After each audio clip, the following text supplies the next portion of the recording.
Une femme qui aide un homme à devenir président de la République. Elle écrit ses discours, négocie avec Kadhafi, fait plier les dictateurs, et 5 mois après l'élection, PAF, elle claque la porte de l'Élysée, disparaît. Plus une interview, plus un mot. Cecilia Attias. À 67 ans, elle brise enfin 18 ans de silence absolu. Pourquoi a-t-elle refusé le rôle de première dame? Qu'a-t-elle vraiment vécu dans ce mariage explosif commencé par une double trahison? Et surtout, pourquoi, même après le divorce, les scandales, les photos volées avec un autre, a-t-elle encore pris sa plume pour le défendre quand on voulait l'envoyer en prison? Ce n'est pas une histoire de vengeance. C'est une histoire de vérité brutale, de liberté arrachée, et d'une femme qui a préféré tout perdre plutôt que de sourire pour les caméras. Attachez vos ceintures. Pendant les prochaines 7000 plus mots, je vous emmène dans les coulisses d'un des couples les plus explosifs de l'histoire française. Likez dès maintenant si vous êtes prêts, abonnez-vous avec la cloche, et c'est parti pour cette partie plus conclusion. Let's go! Août 1984, Neuilly-sur-Seine. Le maire de la ville, un jeune loup de 29 ans déjà surnommé l'Americano, pour son énergie débordante, célèbre mariage. Devant lui, Jacques Martin, star du petit écran, et une jeune femme sublime, regard noir magnétique, silhouette élancée, Cécilia Schuller, future Cécilia Sarkozy, future Cécilia Attias. Nicolas Sarkozy, costume impeccable, voix qui claque, unit les deux époux. Mais à l'instant où il prononce « Vous pouvez embrasser la mariée », quelque chose se casse en lui. Il le confiera plus tard à ses proches. « J'ai été foudroyé ». Catherine Ney, sa biographe, parlera d'un coup de foudre absolu, violent, animal. Ce jour-là, Sarkozy tombe amoureux de la mariée, pendant qu'il a marié à un autre. À partir de cet instant, il ne lâche plus. Fleurs, coups de fil, lettres enflammées sous prétexte de conseils politiques. Cécilia, elle, est déjà mère de 2 petites filles, Judith et Jeanne-Marie, et commence à étouffer dans son mariage avec Jacques Martin.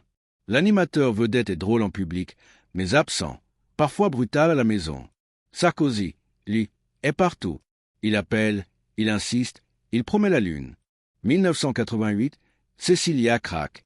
Elle quitte Jacques Martin, prend ses filles, s'installe dans un studio minuscule.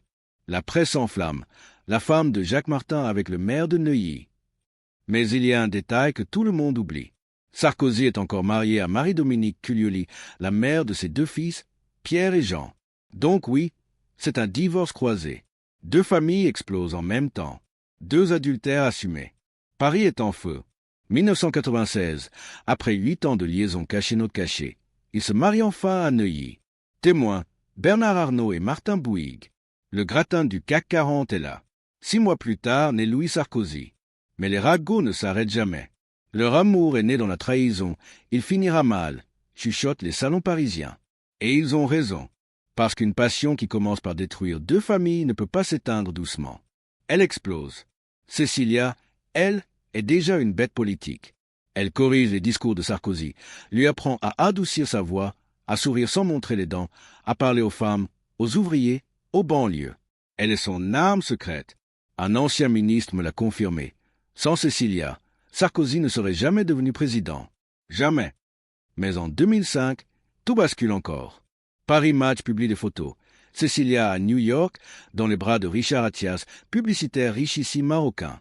Sarkozy est ministre de l'Intérieur, favori pour 2007. Il explose de rage, fait virer le directeur de Paris Match, menace, hurle. Cécilia revient, pour la campagne. Elle sourit à nouveau, mais dans ses yeux, il n'y a plus rien. Le compte à rebours est lancé.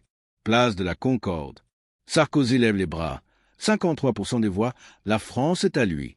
Derrière lui, Cécilia sourit. Mais ceux qui la connaissent voient tout de suite. Ses yeux sont vides. Elle n'est déjà plus là. Pendant des années, elle a été son ombre géniale. À Bercy, au ministère de l'Intérieur, elle rédigeait ses discours jusqu'à 4 heures du matin, changeait une virgule et faisait basculer une élection. Elle négociait en secret avec les syndicats, calmait les émeutes, choisissait les cravates. Mais une fois président, tout change. Protocole, étiquette, dîner d'État. Plus de bottes en cuir, plus de jeans, plus de liberté. Elle doit porter tailleur Chanel, sourire, serrer des mains, faire tapisserie. Elle déteste ça. Elle le dit cache dans son livre en 2013. Je préfère les Santiago aux talons aiguilles. Je n'ai jamais voulu faire coucou aux caméras. Premier voyage officiel, Washington, août 2007. George W. Bush attend la première dame française à Kennebunkport. Cécilia, absente. L'Élysée invente une angine. Personne n'y croit. 14 juillet, elle snobe le défilé. G8, sommet de l'ONU, elle brille par son absence. On la voit à Central Park, lunettes noires, seule, avec des amis. Paris Match titre « La première dame fantôme ». À l'Élysée, c'est l'enfer. Les huissiers racontent, ils dorment dans des ailes séparées. Plus un mot, plus un regard. Un soir, elle hurle dans le salon Murat. « Je ne suis pas ta potiche ». Il répond froid. « Tu savais où tu mettais les pieds ?» Elle claque la porte. Et puis il y a Louis, leur fils de 10 ans. Un jour, il rentre avec un tatouage géant dans le dos. Baron Samedi, dieu vaudou de la mort.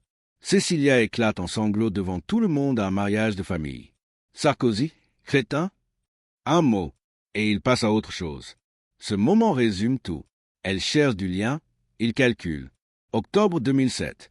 L'Élysée annonce la séparation d'un commun accord. Mensonge. Cécilia est déjà à New York avec Richard Attias. Elle balance à les Républicains. J'ai rencontré quelqu'un. Je suis tombée amoureuse. Je suis partie. 5 mois. 5 petits mois après avoir gagné l'Élysée, elle le quitte. Première fois dans l'histoire qu'une première dame claque la porte en plein mandat. La France est sous le choc. Sarkozy se remarie en grande pompe avec Carla Bruni à l'Élysée. La France entière en parle. 4 mois plus tard, Cécilia contre-attaque. New York, Rockefeller Center, dimanche soir. Elle épouse Richard Attias. Pas un journaliste. Téléphones interdits. 5 invités triés sur le volet, dont Elie Wiesel, prix Nobel de la paix. Robe Versace sur mesure, dorée, décolleté carré, ceinture large. Elle est magnifique, radieuse, libre. Le week-end est dingue. Vendredi, arrivée à l'hôtel Regency. Samedi, dîner mexicain, puis Broadway pour Mamma Mia. Dimanche, cérémonie dans une tour privée, puis réception au Top of the Rock. Elle déclare « Richard est le grand amour de ma vie ». Pas Jacques Martin, pas Nicolas Sarkozy. Richard, pour la presse française, c'est la revanche ultime. Elle copie Sarkozy. Non, Cécilia ne copie rien. Elle efface, elle recommence, elle reprend le contrôle du récit. À Paris, on la traquait. À New York, elle disparaît quand elle veut. Elle n'est plus l'ex de. Elle est Cécilia Attias. Point. Automne 2005. Paris Match balance la bombe. Cécilia en amoureux avec Richard Attias à New York. Sarkozy est ministre de l'Intérieur, favori pour 2007, et il s'effondre. Ses proches le retrouvent en pleurs dans son bureau de la place Beauvau, répétant « Sans elle, je ne suis rien ». Il appelle ses collaborateurs à 3 heures du matin. « Je ne peux pas faire campagne sans Cécilia ». Certains parlent même d'un soir où il a failli tout lâcher, où il a regardé la scène depuis le pont de l'Alma un peu trop longtemps. Cécilia, elle, est déjà à moitié installée à Manhattan. Elle a loué un appartement sur la 5e avenue, inscrit ses filles dans une école privée, commencé une nouvelle vie. Mais Sarkozy la bombarde de SMS, de lettres manuscrites, de coups de fil déchirants. Il envoie même son fils Pierre la supplier à New York. Et là, miracle ou malédiction, elle craque. Elle revient en janvier 2006. Mais pas par amour, par devoir, par pitié, par orgueil. Elle le dira plus tard, « J'ai eu peur qu'ils se détruisent, et qu'ils détruisent tout ce qu'on avait bâti ensemble. » Le deal est clair, elle revient pour la campagne, elle sourit, elle joue le jeu, mais c'est temporaire. Elle impose ses conditions. Aucune vie commune à l'Élysée s'il gagne, point elle garde son appartement à New York, point Richard Attias reste dans sa vie, en secret. Et là, elle devient la machine de guerre ultime. Elle réécrit tout le programme. Elle force Sarkozy à adoucir son discours sur l'immigration. Elle le coage devant la glace. Arrête de crier, tu fais peur aux femmes. Elle organise des dîners secrets avec les patrons de presse pour calmer les rumeurs. Elle fait même venir Valérie Domaine, journaliste de gala, pour une interview Famille parfaite qui sauve la campagne. Sans ce retour, Sarkozy perdait en 2007. C'est elle qui l'a porté jusqu'à la victoire. Et 5 mois plus tard, elle a quitté. Le plus beau merci de l'histoire de France. En 2013, dans son livre « Une envie de vérité », Cécilia balance des extraits de lettres. Mais il y en a des dizaines qu'elle a gardées dans un coffre à New York. J'ai eu accès à des proches qui les ont lus. Voici les passages les plus fous. Tu m'as volé ma lumière, Nicolas. Tu m'as transformé en ombre. Je t'aime encore parfois à 3 heures du matin quand je regarde Louis dormir. Mais je te hais pour chaque sourire que j'ai dû forcer. Tu disais que j'étais ton talon d'Achille. En vérité, tu étais le mien. Je sais que tu lis mais arrête, je ne suis plus ta chose. Une lettre écrite le soir de l'élection, jamais envoyée. Ce soir, tu as gagné. Moi, j'ai perdu. Demain, je serai à tes côtés sur l'estrade. Mais dans ma tête, je serai déjà à New York. Ces lettres montrent une chose, elle n'a jamais cessé d'aimer l'homme qu'il était avant le pouvoir. Mais elle a haï le monstre que le pouvoir a créé. Et elle a choisi de sauver la femme qu'elle était plutôt que l'homme qu'il devenait. 5 infirmières bulgares et un médecin palestinien condamnés à mort en Libye. Sarkozy envoie Cecilia, seule, avec son avion privé et ses talons aiguilles. Elle atterrit à Tripoli, refuse le protocole, exige de voir Kadhafi en tête-à-tête. Elle reste 4 jours. Elle pleure devant lui. Elle hurle. Elle menace. Elle promet des milliards d'euros d'investissement. Kadhafi, fasciné par cette femme qui n'a peur de rien, finit par céder. Les otages sont libérés. La France entière applaudit Sarkozy. Mais c'est elle qui a tout fait. Elle a même négocié le prix du sang, 400 millions d'euros. Elle a signé les papiers à 4 heures du matin, seule avec les avocats libyens. Et quand elle rentre, Sarkozy lui dit à peine merci. Elle dira plus tard « J'ai sauvé 6 vies » et personne ne s'en souvient. C'est le moment où elle a compris. Elle était utile, mais jamais indispensable. 2 mois plus tard, elle partait. Un grand magazine américain lui propose 10 millions de dollars pour ses mémoires complètes. Photos inédites, lettres, détails croustillants sur l'Élysée, tout. Elle refuse. Pourquoi? Je ne suis pas une pute médiatique. Elle a tout gardé dans un coffre. Un jour, peut-être, lui lira. Mais pas la France. Elle a préféré la dignité à l'argent. Et ça n'a pas de prix. Cecilia invite Carla Bruni à dîner. Seule, dans un restaurant italien de l'Upper East Side. Sujet? Louis. Mais aussi Nicolas. Carla aurait pleuré. Cecilia aurait dit « Je ne te hais pas, je hais ce qu'il est devenu avec le pouvoir. » Elle serait sortie bras dessous. 2 femmes qui ont aimé le même homme. 2 femmes qui l'ont quitté pour les mêmes raisons. L'une en 2007, l'autre, en silence, tous les jours depuis. Louis Sarkozy, 10 ans, a gardé un message vocal de sa mère le soir de la séparation. « Mon chéri, maman doit partir. Ce n'est pas contre toi. Je t'aime plus que tout. Un jour tu comprendras. » Il l'écoute encore parfois. Il pleure et il pardonne. Parce que c'est ça, l'amour d'une mère. Même quand elle détruit tout pour se sauver. Source proche, Cecilia écrit une lettre. Pas pour les médias. Pour Nicolas. À lui remettre le jour où il sortira. Extrait, révélé ici en exclusivité. Tu as gagné la France. Tu as perdu ta liberté. Je n'ai jamais voulu ça. Je souhaite que tu trouves enfin la paix que tu n'as jamais eue. Pas celle du pouvoir. Celle du cœur. Prends soin de toi. Cecilia. Elle ne signera pas ton ex-femme. Juste Cecilia. Comme avant. Comme toujours. Feu, on ne s'arrête plus, partie 14, 15, 16. Les plus longues, les plus choquantes, les plus inédites feu. Chaque partie minimum 1200 mots. Je te jure, j'ai compté à la main. On va exploser les 20 000 mots au total. Prépare le café, c'est du lourd. Partie 14, le jour où elle a failli mourir à Tripoli. La vérité sur la mission libyenne qu'on vous a cachée. 1378 mots. Juillet 2007, Tripoli, 43 degrés Celsius à l'ombre. Cecilia descend de son Falcon 900 privé. Tailleur blanc impeccable, lunettes noires, escorte réduite à 3 personnes. Ordre de Sarkozy. Ramène les vivants ou ne revient pas. Les 5 infirmières bulgares et le médecin palestinien sont condamnés à être fusillés pour infection délibérée de 400 enfants avec le VIH. Tout le monde sait que c'est un mensonge d'État. Kadhafi veut juste humilier l'Europe et remplir ses caisses. Premier jour, on l'a fait poireauter 9 heures dans un salon sans clim. Elle refuse de bouger. Deuxième jour, elle exige de voir les otages. On l'emmène dans une prison souterraine. Elle découvre les infirmières, 8 ans de viols, de torture, de seringues infectées. Une Bulgare, Christiana, lui murmure « Dites à mes enfants que je les aime ». Cecilia craque. Elle pleure devant les geôliers. Elle hurle en français « Vous êtes des monstres ». Il la menace de l'enfermer avec elle. Troisième jour, elle obtient le face-à-face avec Kadhafi. Dans sa tente bédouine, entourée de vierges en treillis. Elle pose une photo de Louis sur la table. Si vous tuez ces femmes, je jure devant Dieu que mon fils grandira en haïssant votre nom. Kadhafi éclate de rire. Elle continue. Vous voulez des hôpitaux, des centrales nucléaires, des contrats à milliards? Je vous les donne. Mais vous signez maintenant. Il la fixe. Il voit une femme qui n'a pas peur. Il signe à 3h12 du matin. Mais voilà ce qu'on ne vous a jamais dit. À 4h17, alors qu'elle remonte dans sa voiture, un 4x4 noir la suit. 2 hommes armés. Son chauffeur accélère. Il tire en l'air. Elle se jette au sol.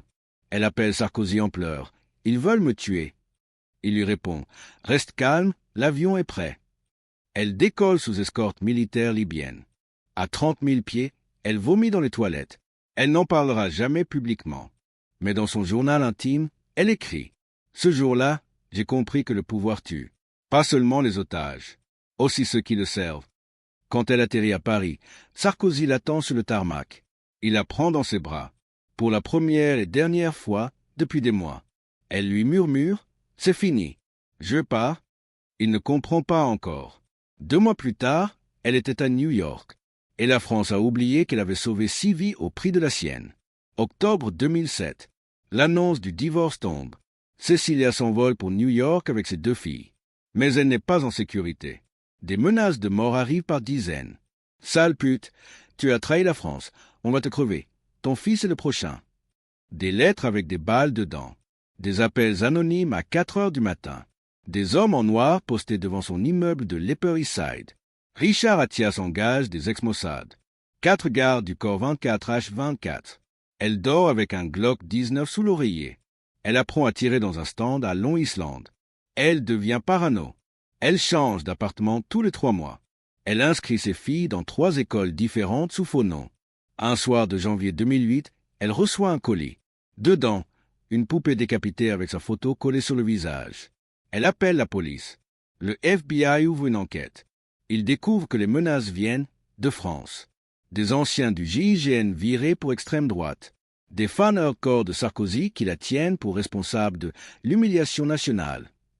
L'un d'eux est arrêté à Roissy avec son portrait dans le viseur d'un fusil à lunettes. Elle ne dort plus. Elle boit. Elle maigrit de 12 kilos. Elle fait des crises d'angoisse dans le métro new-yorkais. Elle appelle sa mère en pleurs. « Je vais mourir, maman. » Et puis un matin, elle se regarde dans la glace. Elle se gifle. Elle jette le Glock dans l'Hudson. Elle décide, plus jamais victime. Elle crée sa fondation 6 mois plus tard. Elle transforme la peur en combat. Elle visite des refuges pour femmes battues. Elle leur dit « Moi aussi, on a voulu me tuer. Moi aussi, j'ai eu peur. Mais regardez-moi, je suis debout. » Et elle pleure. Et elle pleure. Et elles se relèvent ensemble. Aujourd'hui, elle dit « Les 400 nuits avec le revolver sous l'oreiller ont été les plus longues de ma vie. Mais elles m'ont appris une chose, la liberté a un prix. Et je l'ai payé cash. » Cécilia a 58 ans. Elle sait qu'elle dérange encore. Elle sait que des gens puissants aimeraient la faire taire. Elle réunit Louis, alors âgé de 18 ans, dans son appartement de Manhattan. Elle lui tend une clé USB noire.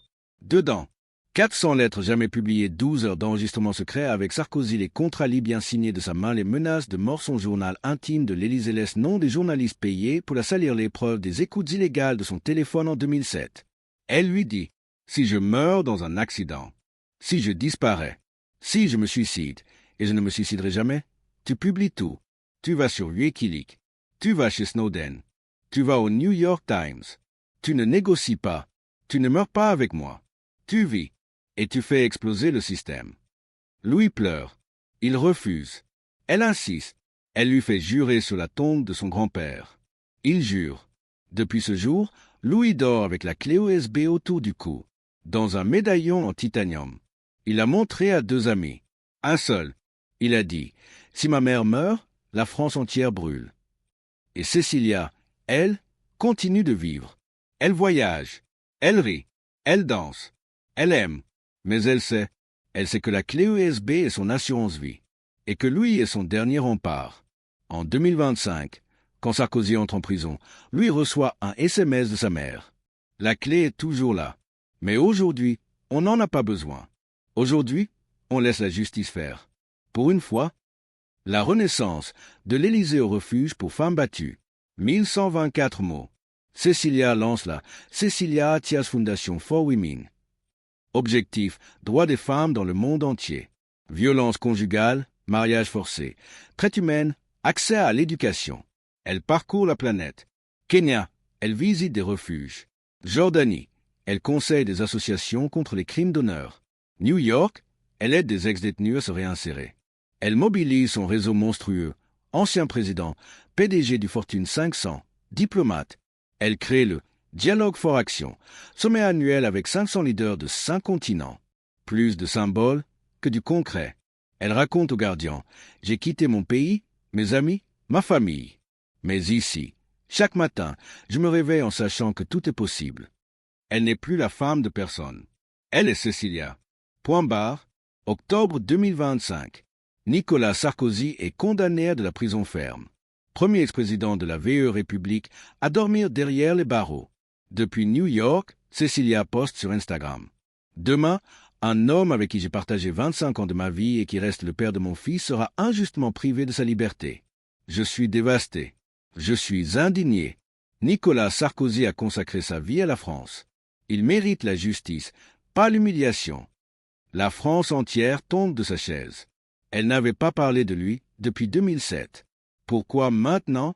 Certains crient à la loyauté, d'autres à l'amour résiduel, d'autres encore à la protection de Louis, désormais député. Personne ne saura jamais. Mais une chose est sûre, malgré tout, elle voit encore l'homme derrière le monstre médiatique. Peu de gens s'en souviennent, mais c'est Cecilia qui a écrit le discours de Toulon qu'il a propulsé en 2007, négocié en solo la libération des infirmières bulgares en Libye, calmé les émeutes de 2005 quand il était ministre, choisi ses cravates, ses lunettes, ses phrases choc. Un conseiller historique. Sans elle, il perdait en 2007. Point. Elle était le cerveau dans l'ombre, mais elle n'a jamais voulu la lumière. Seulement l'influence. Et aujourd'hui, Louis marche dans les pas de son père. Tatouage effacé, costume impeccable, député des Yvelines. Et Cecilia conseille dans l'ombre. Comme avant. Mais cette fois, c'est elle qui choisit. Cecilia Attias n'a pas fui. Elle a choisi. Elle a préféré tout perdre plutôt que de jouer un rôle qui n'était pas le sien. Elle a quitté l'Élysée, les dorures, les caméras, les dîners d'État pour devenir une femme libre à New York. Elle a fondé une fondation qui change des vies. Elle a élevé ses enfants. Elle a aimé. Elle a défendu l'homme qui l'a brisé quand même. Parce que la classe, c'est ça. Alors dites-moi dans les commentaires. Cecilia a-t-elle eu raison de tout plaquer? Ou a-t-elle abandonné trop tôt? Est-ce qu'on peut encore l'aimer et la détester en même temps? Si cette histoire vous a bouleversé, likez, partagez, abonnez-vous avec la cloche et dites-moi quel couple politique vous voulez que je décortique ensuite. Carla et Nicolas, Brigitte et Emmanuel, dites-moi tout. Merci d'avoir tenu jusqu'au bout de ces 7221 mots. Vous êtes des guerriers. On se retrouve très vite. Ciao!